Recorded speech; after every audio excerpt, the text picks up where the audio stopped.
कहानी की शुरुआत में हम एच नाम के एक सिक्योरिटी गार्ड को देखते हैं जो अपने साथी बुलेट के साथ ढेर सारा पैसा बैंक में डिलीवर करने जा रहा था। तभी उनके ट्रक को रोककर ट्रक में टीयर गैस छोड़ दी गई। इस सब के बाद जैसे ही एच ट्रक से बाहर निकला वो गुंडे उसे देखकर डर गए और ट्रक को छोड़कर वहां से भाग गए। बुलेट ने अपने बाकी साथियों को ये बात बताई कि इसके साथ कोई तो गड़बड़ जरूर है। इसे देखकर गुंडे भाग जाते हैं, भाई जैसे भूत देख लिया हो। लगभग 2 हफ्ते पहले ही पैट्रिक हिल नाम का ये आदमी इस कंपनी में इंटरव्यू देने आया था। ये कंपनी उन लोगों को सिक्योरिटी देने का काम करती है जो कैश का बड़ा लेन देन करते हैं। पैसों को एक जगह से दूसरी जगह पर सुरक्षित ले जाने की जिम्मेदारी लेते हैं ये। पैरी जो कि इस कंपनी में एक ऊंची पोस्ट पर है, वो पैट्रिक का रेज्यूमे देखकर काफी इंप्रेस हुआ। काफी अच्छे अच्छे काम किए हैं तुमने, लेकिन फिर भी तुम्हें ये जानना जरूरी है कि ये काम कितना खतरनाक है। लगभग 5 महीने पहले हमारी एक पैसों से भरी वैन एक डिलीवरी करने जा रही थी। अचानक ही बीच रास्ते में उसे रोक लिया गया। ऐसा लग रहा था मानो रोड पर कुछ मरम्मत का काम चल रहा है। वर्क्स ने एक ट्रक वैन के सामने लगा दिया और वैन के चारों तरफ से चोरों ने उसे घेर लिया जो कंस्ट्रक्शन वर्कर्स को कपड़े पहने हुए थे। इस वैन का एक दरवाजा तोड़कर चोरों ने अंदर ग्रेनेड फेंक दिया, जिससे ड्राइवर और सिक्योरिटी गार्ड दोनों घायल हो गए और उनकी मौके पर ही मौत हो गई। सारा पैसा गाड़ी में भरते ही जल्द से जल्द ये चोर यहां से निकल गए। इसके बाद टेरी ने उससे पूछा कि ये सब जानने के बाद भी नौकरी करना चाहते हो, जिस पर पैट्रिक ने हामी भरी। तभी वहां बुलेट की एंट्री हुई और वो पहली बार पैट्रिक से मिला। उसने कहा कि यहां पर तुम्हारा नाम एच होगा, किसी को अपना असली नाम मत बताना। और साथ ही उसकी 60 घंटे की ट्रेनिंग शुरू हो गई। इस ट्रेनिंग में 70% स्कोर करना जरूरी है, अगर कम रहा तो नौकरी नहीं रहेगी। एच ने सभी टेस्टों में सिर्फ उतना ही स्कोर किया जितना पास होने के लिए चाहिए था। उसकी गोलियां बिल्कुल बाहर वाली रिंग पर लगी थी, मानो वो जानबूझकर वहां मार रहा हो ताकि बस मिनिमम स्कोर आए। ड्राइविंग वाले टेस्ट के दौरान उसने बिल्कुल बढ़िया गाड़ी चलाई, लेकिन आखिर में रिवर्स करते हुए कुछ बक्सों में ठोक दी। बुलेट ने एच को अपनी टीम से मिलवाया जिसका नाम है फॉर्मूला 1। ये लोग अजीबोगरीब नाम इसलिए इस्तेमाल करते हैं ताकि कोई भी किसी को जानता ना हो। ये लोग बहुत ज्यादा पैसे को एक जगह से दूसरी जगह ले जाने का काम करते हैं, इसलिए ये लोग अपने असली नाम इस्तेमाल नहीं करते ताकि कोई भी इनकी किसी तरह की कमजोरी ना पकड़ सके। इसके बाद एच को उसके सभी हथियार दे दिए गए ताकि वो अपना काम शुरू कर सके। डेव और उसका साथी जॉन एक बहुत बड़े पैकेज को कहीं ले जाने की तैयारी कर रहे थे। बुलेट भी उनके साथ जाने वाला था, लेकिन जाने से पहले उसने ऐन वक्त पर जॉन की जगह एच को साथ ले लिया। डेव ने एच से कहा कि तुम अंदाजा भी नहीं लगा सकते कि यह नौकरी कितनी खतरनाक है, जिस पर एच ने जवाब दिया कि जितनी भी खतरनाक है मैं देख लूंगा। ठीक है, अब ये तीनों ट्रक में बैठकर पैसों को डिलीवर करने निकल पड़े। उनकी बातचीत के दौरान डेव ने कहा कि 5 महीने पहले जिस ट्रक में चोरी हुई थी उसमें उसकी ड्यूटी थी, लेकिन बाय चांस उसने छुट्टी ले ली जिस वजह से किसी और को जाना पड़ा और उसकी जान बच गई, वरना आज वो यहां बैठा ना होता। इस पर एच ने उससे पूछा कि छुट्टी क्यों ली तुमने। दरअसल उसे शक था कि जरूर उस चोरी में अंदर के किसी आदमी का हाथ है। डेव ने कहा कि पुलिस वाले मुझसे पहले ये सवाल जवाब कर चुके हैं। मैंने पिछले दिन थोड़ी ज्यादा पी ली थी, इस वजह से ऑफिस नहीं आ पाया। बात करते हुए वो लोग एक बिल्डिंग में पहुंच गए जहां से उन्हें $2 मिलियन उठाने हैं। पिकअप करने के लिए बुलेट एच को अपने साथ ले गया। आगे पता तो चले कि ये सिर्फ बोलता बोलता है या काम भी कर सकता है। पैसे उठाकर वो लोग जल्दी से अपने डिपो में वापस आ गए जहां काफी सिक्योरिटी थी। इस डिपो में काम करने वाले हर एक आदमी को सिक्योरिटी चेक से गुजरना पड़ता है। डिपो में वापस आने के बाद सभी लोग आराम करने के लिए कमरे में गए। वहां जाने से पहले एच ने सभी काम करने वालों के आईडी कार्ड को ध्यान से देखा और फिर उस कमरे में चला गया। अंदर यही बात चल रही है कि एच ज्यादा बात नहीं करता। कंपनी का एक मेंबर उसके पास आया और एच से उसके बारे में जानने की कोशिश करने लगा। उसने एच से पूछा कि इससे पहले तुम कहाँ काम करते थे। एच ने बताया कि यूरोप की एक बड़ी कंपनी है, उसमें काम करता था। उसने बात वही खत्म कर दी और उस आदमी से जाने को कहा। इस आदमी को एच की ये बात बहुत बुरी लगी और इस घटना के बाद तो सबको ही एच के ऊपर बहुत ज्यादा शक होने लगा। अगले दिन एच, डेव और बुलेट एक छोटा सा अमाउंट डिलीवर करने गए, लेकिन वहां बुलेट को बंदी बना लिया गया और उन्होंने ट्रक में रखे हुए $2 मिलियन की डिमांड की। इस घटना से डेव बहुत ज्यादा घबरा गया और उसने कहा कि डिपो के रूल्स के हिसाब से हमें यहां से चलना चाहिए। वो अपने आप छुड़वा लेंगे बुलेट को, लेकिन जिन लोगों ने बुलेट को बंदी बनाया था उन्होंने सीधी सीधी धमकी दी कि अगर तुम दोनों में से कोई भी यहां से गया तो वो लोग बुलेट का काम तमाम कर देंगे। अभी इसी वक्त कोई बातचीत नहीं होगी किसी से। एच ने डेव से कहा कि हम दोनों को ही दुश्मनों का सामना करना होगा, बाकी सही तो यही रहेगा कि पैसे देकर बुलेट को छुड़ा लेते हैं। बुलेट की जान ज्यादा कीमती है पैसों से, और वो किडनैपर्स भी देव को मजबूर करने लगे पैसे अंदर लेकर आने के लिए। किडनैपर्स ने देव को पूरी इंस्ट्रक्शंस दी कि कहां पर आना है। वहां पहुंचकर एक गाड़ी सामने खड़ी है और साथ ही पीछे से एक ट्रक भी आ गया। गाड़ी से किडनैपर्स ने बुलेट को बाहर निकाला। उन्होंने देव से सीधे तौर पर कहा कि सारा पैसा पीछे खड़े ट्रक में डाल दो और कोई भी होशियारी दिखाने की कोशिश मत करना। पैसे एक ट्रक से दूसरे में पहुंचाने की जिम्मेदारी एच ने ली और उसने देव से शांत रहने को कहा। एच ने सारा पैसा अपने ट्रक से दूसरे में फेंकना शुरू किया। बुलेट को बाहर इसलिए निकाला गया था ताकि अगर कोई भी चालाकी हो तो ये लोग उसे मार दें। एच ने एक बैग जानबूझकर अंदर डालने की बजाय बाहर फेंक दिया, जिसके बाद एक किडनैपर उस बैग को ट्रक में रखने के लिए बाहर आया। जिसके बाद एच ने बड़ी चालाकी से अपनी बंदूक निकालकर उसे गोली मार दी। उसके बाद उसने बहुत आराम से एकदम हीरो स्टाइल में सभी किडनैपर्स को एक एक करके मार दिया, जैसे उसे इस काम का कुछ ज्यादा ही एक्सपीरियंस हो। ट्रेनिंग के दौरान तो उसकी गोलियां सबसे बाहर वाले सर्कल में लगी थी, लेकिन अब तो सबके माथे के बीच में गोली मारी थी। उसने किडनैपर्स के बॉस का पीछा करते हुए एज एक वेयरहाउस में पहुंचा। उसने किडनैपर से सीधे सीधे पूछा कि तुम किसके लिए काम करते हो।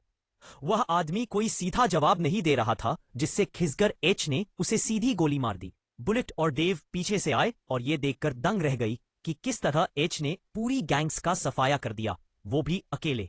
इस घटना के बाद पुलिस एच से इंटेरोगेशन करने लगी कि वो किसी दूसरे देश का सीक्रेट एजेंट तो नहीं है जो उसने इतनी आसान ही से पूरी गैंग्स का सफाया करके रख दिया। इस पर एच ने कहा कि नहीं सर, ऐसा कुछ नहीं है, मेरा तो तुक्का बैठ गया, गलती से गोली निशाने पे लग गई सारी। इसके बाद पुलिस ने एच को शुरुआत में हुई चोरी की वीडियो दिखाई, जिसे देखकर एच ने कहा कि मैं इस बारे में कुछ नहीं जानता, तब तो मैं काम भी नहीं करता था इस कंपनी के लिए। बाहर आने पर एच के सीनियर ने उसे बताया कि अब 1 महीने के लिए तुम्हें डेस्क जॉब करनी होगी, क्योंकि ये कंपनी की पॉलिसी है। हम नहीं चाहते कि तुम डिप्रेस होके कुछ गलत कदम उठा लो। एच ने अपने सीनियर से पूछा कि क्या तुम्हें मैं डिप्रेस लग रहा हूं। तभी वहां उनकी कंपनी का मालिक आया और एच की बहुत तारीफ करने लगा। उसने सीनियर से कहा कि कंपनी को तो ऐसे ही लोगों की जरूरत है। ये कोई टेबल पर बैठ के काम करने वाला आदमी लगता है, तुम्हें फौलाद की औलाद है। ये तभी उस पुलिस वाले ने जो एच से बात कर रहा था अपने सीनियर को फोन करके बताया कि ये वही है जिसकी तलाश ब्यूरो को 25 साल से है। लेकिन बॉस ने कहा कि अभी के लिए कोई एक्शन मत लेना और इसे जो कर रहा है अभी करने दो। ऑफिसर्स ने कहा कि अगर सब कुछ जानते बूझते हुए भी सर इसे यहां रहने दिया और कुछ उल्टा पुल्टा हो गया तो फिर डिपार्टमेंट की तो बदनामी होगी। लेकिन उसके बॉस ने कहा कि ऐसा कुछ नहीं होगा, ये यहां पैसों के लिए नहीं आया, ये जो भी करने आया है वो इसे करने दो। अब एच से मिलने के लिए कोई औरत आई जिसने उसे एक फाइल दी। इस फाइल में कंपनी के सारे एम्प्लॉइज का डेटा था और साथ ही किसी की पोस्टमार्टम रिपोर्ट भी। उन सभी फाइल्स को ध्यान से देखने के बाद एच को डायना नाम की एक सिक्योरिटी गार्ड पर शक हुआ और वो चुपके से उसके घर में घुस गया। उसने बंदूक की नोक पर डायना से कुछ सवाल पूछे।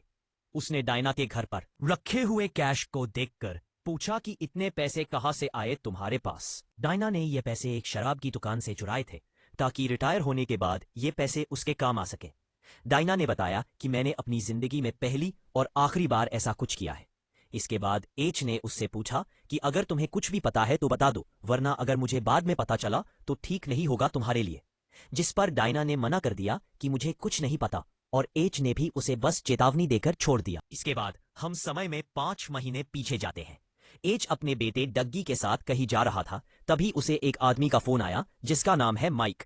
माइक वही आदमी है जो कुछ वक्त पहले अभी ट्रक लूटने आया था और फिर एच को देख के भाग गया था। दरअसल माइक 40 को कंपनी के ट्रक की लोकेशन का पता लगाना चाहता था। माइक ने इस काम के लिए पहले किसी और को भेजा था, लेकिन उसका रास्ते में एक्सीडेंट हो गया और अब ये काम एच को दिया गया। एच और उसका बेटा गाड़ी में बैठकर 40 को के डिपो में पहुंचे, अपने बेटे को गाड़ी में ही छोड़कर। उसके लिए खाना लेने के बहाने एच बाहर गया ताकि वो 40 को के ट्रक पर नजर रख सके। एच को सिर्फ इतना माइक को बताना है कि ये ट्रक दाएं के रास्ते से जाएगा या बाएं वाले। माइक को लोकेशन और डायरेक्शन बताने के बाद एच ने फोन काटा और खाना लेकर अपने बेटे के पास चला गया। तभी जैसे ही 40 गो का ट्रक थोड़ा आगे जाकर एक ब्रिज के नीचे पहुंचा जहां एच की गाड़ी भी लगी हुई थी, उस ट्रक पर वहीं अटैक हो गया। चोर इस ट्रक से सारा पैसा लूटकर वहां से जाने ही वाले थे, लेकिन तभी उनकी नजर एच के बेटे पर पड़ गई, जिसने ये लूट होते हुए देख ली थी और अब वो इस चोरी का चश्मदीद गवाह बन चुका था। इस सबूत को मिटाना जरूरी था, इसलिए एक चोर वहां पर गया और एच के बेटे को गोली मारकर खत्म कर दिया। एच भागकर इस चोर की तरफ आ ही रहा था कि तभी एक चोर ने बहुत सारी गोलियां उसके ऊपर बरसा दी। एच घायल होकर नीचे गिर गया, लेकिन उसने इस चोर की शक्ल अच्छे से देख और पहचान ली। इस हादसे में एच की जान तो बच गई, लेकिन उसके बेटे की मौत हो गई। एच की पत्नी ने अपने बेटे की मौत का जिम्मेदार उसे ही ठहराया, और यहां हमें पता चला कि एच एक बहुत बड़ी गैंग्स का लीडर है, और जिन लोगों ने इस ट्रक को लूटा और उसके बेटे की जान ली वो दूसरी गैंग्स थी। इस हादसे के बाद एच की पत्नी उसे हमेशा के लिए छोड़कर चली गई। इसके बाद एच ने अपनी गैंग्स के सभी लोगों को इस दूसरी गैंग्स को ढूंढने के काम पर लगा दिया। एच की गैंग्स ने आसपास की सभी गैंग्स को पकड़कर उन्हें खत्म करना शुरू कर दिया। यह पता लगाने की उन्होंने पूरी कोशिश की कि आखिर इस सब के पीछे कौन था, लेकिन कुछ हाथ नहीं लगा। जब कोई रास्ता नहीं मिला तो माइक ने सुझाव दिया कि हो सकता है कि यह किसी अंदर के आदमी का काम हो, या फोटेको के ही किसी गार्ड का। एच ने कहा कि वो बहुत परेशान है और कुछ दिनों के लिए इस सब से दूर लंदन जाना चाहता है, ताकि उसका मन थोड़ा शांत हो। लेकिन असल में एच अपनी फेक आइडेंटिटी बनवाने में लग गया, और उसने अपना नया नाम इस आईडी में पैट्रिक हिल रख लिया। इसी के साथ एच ने अपने बेटे की पोस्टमार्टम रिपोर्ट निकलवाई। इसके बाद हम एक गैंग को देखते हैं जिसके लोग पहले मिलिट्री का हिस्सा थे, लेकिन अब चोर बन चुके हैं। इनके हेड का नाम है जैक्सन। यहाँ वो आदमी भी है जिसने एच के बेटे का खून किया था, जिसका नाम है जेन। अब ये गैंग एक बड़ी चोरी का प्लान बना रही थी, और इनका निशाना होगी वो कंपनी जो कैश को एक जगह से दूसरी जगह ले जाने का काम करती है। तभी फोर्टिको कंपनी के किसी अंदर के आदमी से इन्हें पता चला कि एक ट्रक में $2 मिलियन कहीं ले जाए जा रहे हैं, और ये वही चोरी थी जहां एच का बेटा मारा गया। इस चोरी के 5 महीने बाद जैक्सन ने अपनी पूरी गैंग को एक जगह इकट्ठा किया और एक और खतरनाक प्लान बनाने लगे, जिसमें $150 मिलियन उसी कंपनी फोर्टिको से चुराए जा सकते हैं। पूरे साल में एक दिन है जिसे ब्लैक फ्राइडे कहा जाता है। इस दिन फोर्टिको में बहुत ज्यादा कैश होता है। उस दिन बाद एच और बुलेट पैसे लेकर डिपो जा ही रहे थे कि तभी बुलेट ने एच को बताया, दरअसल मैं ही वो आदमी हूं जो इन चोरों को सारी खबर दे रहा है। दरअसल बुलेट भी पहले जैक्सन की गैंग का ही हिस्सा था, और अब वो काफी वक्त से इस कंपनी में काम कर रहा है, ताकि सारी खबर जैक्सन की गैंग तक पहुंचाई जा सके। बुलेट ने एच से कहा कि तुम मुझे काम के आदमी लगते हो, मेरे साथ मिल जाओ, मालामाल कर दूंगा तुम्हें। एच को इस खबर का लंबे समय से इंतजार था।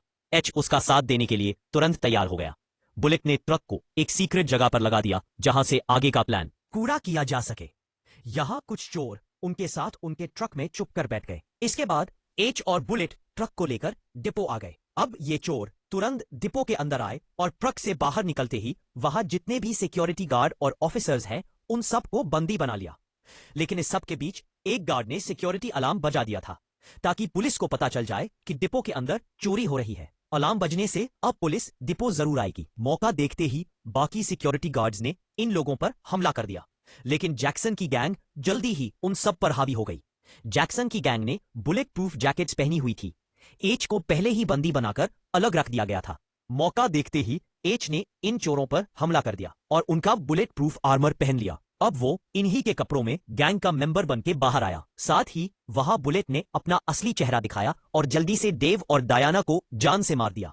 अब जैक्सन, बुलेट और जेन ही इस गैंग में से जिंदा बचे, लेकिन जैक्सन को भी फायरिंग के दौरान गोली लग गई और अब वो बुरी तरह से घायल हो चुका था। ये तीनों अब डिपो से किसी तरह पैसों से भरा ट्रक लेकर बाहर निकलते हैं और बाहर खड़ी पुलिस की गाड़ियों को चीरते हुए रोड पार करके उस गराज में चले गए। इस गराज के नीचे कुछ अंडरग्राउंड टनल्स बनी हुई हैं। जैक्सन इस वक्त बहुत जख्मी था और उसके दिमाग में यह शक भी था कि जैन उन्हें मारकर खुद सारा पैसा लेकर भागना चाहता है, जिस वजह से जैक्सन ने जैन पर बंदूक तानने की कोशिश की, लेकिन जैन ने जैक्सन की बंदूक छीनकर उसका गला काट दिया। अब जैन और बुलेट सारा पैसा लेकर इस टनल से बाइक्स पर एक गाड़ी के पास पहुंचे, लेकिन इन दोनों के ही मन में चोर था।